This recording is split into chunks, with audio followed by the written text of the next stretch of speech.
As a child growing up in Maryland, Beckett did not have much.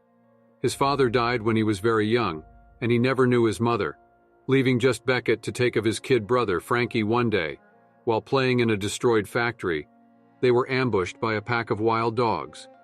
Frankie was bitten and contracted rabies.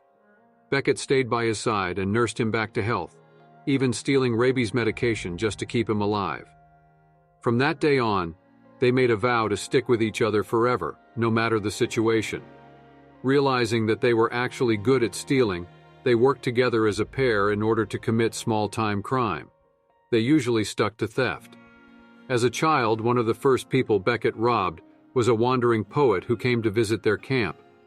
When she was sleeping, Beckett went through her satchel and stole all of her mentats for Frankie.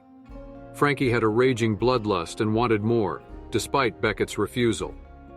When Beckett finally joined a real gang when he was older, he left Frankie behind for his own good.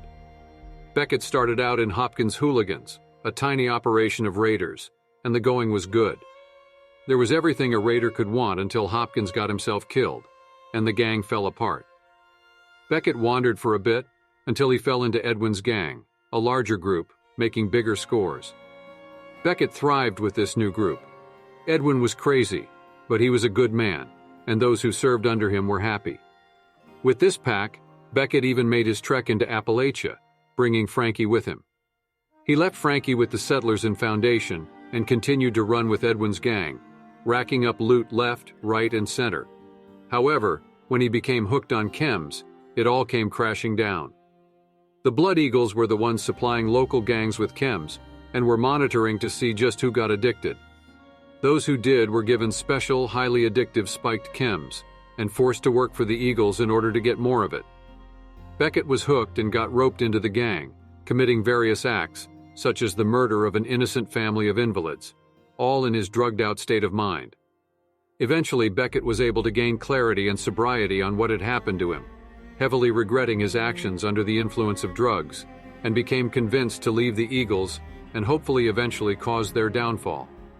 He continued to fight them and their control until he eventually pushed too hard. He was captured by the Eagles and imprisoned at the Rollins labor camp, soon to be tortured and executed. A radio transmission about his impending execution was picked up on the Pip-Boy 2000 Mark VI radio of a vault dweller from Vault 76, and they traveled to the Rollins labor camp to rescue Beckett from his impending death. Grateful to the rescue, Beckett asks the vault dweller to retrieve his belongings from another Blood Eagles camp at the Sludge Works and set his personal bar up at their camp so he can find them. Once the bar is up and running, Beckett reaches the camp and asks the vault dweller to aid him in taking vengeance against the Blood Eagles, with disrupting their operations. His initial requests include rescuing his friend Sage and doing favors for Edwin and Ronnie, a member of Edwin's gang.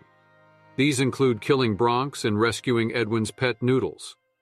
Later, Beckett requests help eliminating the Blood Eagles, including Star, and taking down their triad of leaders, the Blood, the Eye, and the Claw, while also making amends with Edwin's gang and getting their support when taking on the Blood Eagles at their main base in the Watauga Underground. Beckett's motive is also to rescue Frankie after hearing his brother's life is being threatened by the Blood Eagles.